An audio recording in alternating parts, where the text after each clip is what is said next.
मेरे प्यारे व्यूवर्स, मेरे YouTube channel creators and viewers पर आप सबों का हार्दिक स्वागत है और ढेर सारी शुभकामनाएं आपको विजयादशमी की। आज मैं आपके सामने प्रतियोगिता दर्पण अक्टूबर 2022 अंक का राष्ट्रीय घटनाक्रम का सारांश प्रस्तुत करने जा रहा हूं, जिसको आप अंत तक बिना स्किप किए हुए वीडियो को देखें। उम्मीद करता हूं कि ये आपके लिए लाभदायक होगा। अगर आपको अच्छा लगे तो प्लीज़ इसे आप लाइक करें, अपने अन्य मित्रों को शेयर करें और अगर आप पहली बार मेरे चैनल पर आए हैं तो प्लीज़ इस चैनल को सब्सक्राइब करें ताकि इस तरह की वीडियोज़ आप तक आसानी से पहुंच सके। तो चलिए मित्रों, मैं शुरू करता हूं। राष्ट्रीय घटनाक्रम में पहली बात है स्वतंत्रता दिवस की पूर्व संध्या पर राष्ट्र के नाम राष्ट्रपति के संदेश में सुशासन की उपलब्धियों का उल्लेख। देश के 76वें स्वतंत्रता दिवस की पूर्व संध्या पर राष्ट्र के नाम अपने संदेश में राष्ट्रपति श्रीमती द्रौपदी मुर्मू ने देश विदेश में रहने वाले सभी भारतीयों को बधाई देते हुए कहा कि एक स्वाधीन देश के रूप में भारत अपने 75 वर्ष पूरे कर रहा है। स्वतंत्रता के शुभ दिवस की वर्षगांठ मनाते हुए उन सभी स्वतंत्रता सेनानियों का सादर नमन उन्होंने किया जिन्होंने अपना सर्वस्व बलिदान कर दिया ताकि हम सब एक स्वाधीन भारत में सांस ले सकें। और इसी संदर्भ में 15 नवंबर को प्रतिवर्ष जनजातीय गौरव दिवस के रूप में मनाने के जो अभी हमारे माननीय प्रधानमंत्री हैं मौजूदा सरकार के पिछले वर्ष के निर्णय का उन्होंने स्वागत किया, तो ये इम्पॉर्टेंट है। नेक्स्ट चलते हैं। अमृतकाल के लिए पंच प्रणों का प्रधानमंत्री श्री मोदी का राष्ट्र के नाम संबोधन में आह्वान। आगे बढ़ते हैं। जो मुख्य बातें हैं, एनडीए के उम्मीदवार श्री जगदीप धनखड़ देश के 14वें उपराष्ट्रपति निर्वाचित हुए। और मुख्य बातें हैं कि भारतीय जनता पार्टी के नेतृत्व वाले राष्ट्रीय जनतांत्रिक गठबंधन एनडीए के उम्मीदवार श्री जगदीप धनखड़ भारी बहुमत से निर्वाचित हुए। इस चुनाव में संयुक्त विपक्ष के उम्मीदवार कांग्रेसी नेत्री श्रीमती मार्गरेट अल्वा को 528-182 के भारी मतांतर से उन्होंने पराजित किया, जो कि विगत 25 वर्षों में उपराष्ट्रपति के किसी चुनाव में ये सबसे बड़े मतांतर से विजय है। ये ध्यान रखिएगा दोस्तों। और यहाँ ये भी उल्लेखनीय है कि उपराष्ट्रपति का चुनाव अनुच्छेद 66(1) के अनुसार संसद के दोनों सदनों से बनने वाले निर्वाचक गण में निर्वाचित और मनोनीत दोनों सदस्य शामिल होते हैं। ये बहुत ही मुख्य बातें हैं, आप इसे नोट कर लीजिए, जो कि परीक्षा उपयोगी है। ठीक है, आगे बढ़ते हैं। बिहार में सत्ता परिवर्तन, मुख्यमंत्री पद पर नीतीश कुमार बरकरार, राजद के तेजस्वी यादव नए उप मुख्यमंत्री। यहाँ पर जो है कभी कभी बीपीएससी में दलगत स्थिति भी पूछी जाती है, वो भी मैं बताऊंगा आपको कि राष्ट्रीय जनता दल और कांग्रेस और अन्य छोटे दलों के महागठबंधन के साथ मिलकर नई सरकार का गठन 10 अगस्त 2022 को किया गया है। ठीक है, नए गठबंधन में Janata Dal, U, Rajad, Congress, CPI, ML, CPI, CPM और हम शामिल हैं। बिहार विधानसभा में अगर दलीय स्थिति की बात करें तो कुल सीटें 243, RJD 79, JD 45, Congress 19, CPI, ML, L 12, हम 4, अन्य 6 ये हैं। और जो नेक्स्ट पार्टीज हैं बीजेपी वो 77।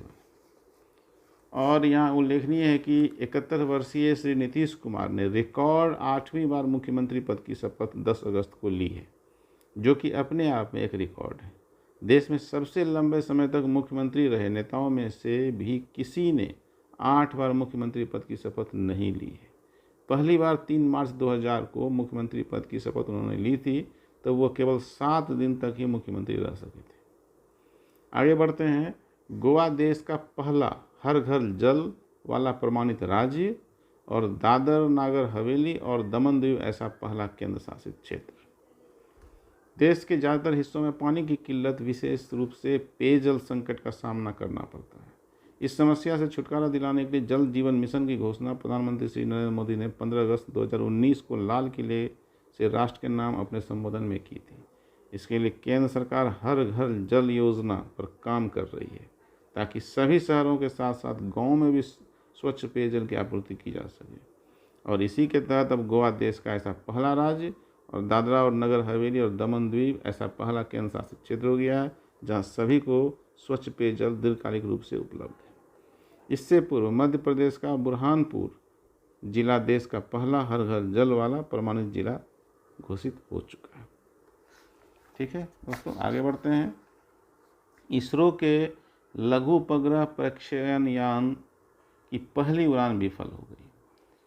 लघु उपग्रहों को पृथ्वी की निचली कक्षा में स्थापित करने के बाजार में पैर फैलाने के ISRO Indian space research organisation के इरादों को बड़ा झटका अगस्त 22 में उस समय लग गया जब इसके लिए देश में ही विकसित किए गए लघु उपग्रह प्रक्षेपण यान SSLV-D1 small satellite launch vehicle SSLV-D1 की पहली डेवलपमेंट उड़ान द्वारा प्रक्षेपित 2 छोटे उपग्रह EOS-2 अर्थ ऑब्जर्वेशन सैटेलाइट और आज़ादी सेट अपनी निर्धारित वृत्ताकार कक्षे में स्थापित होने की बजाय अंडाकार कक्षे में चले गए।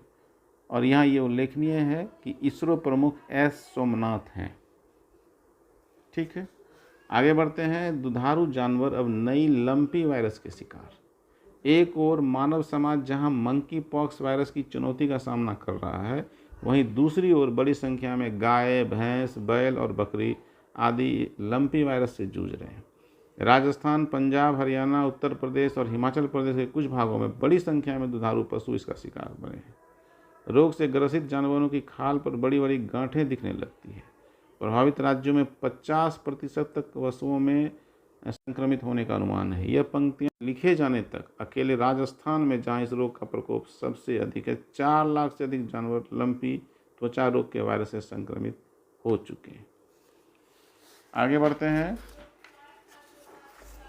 चेन्नई के निकट LNT के शिपयार्ड में अमेरिकी युद्धपोत USNS चार्ल्स ड्रू की मरम्मत सेवा बहुत इंपॉर्टेंट है।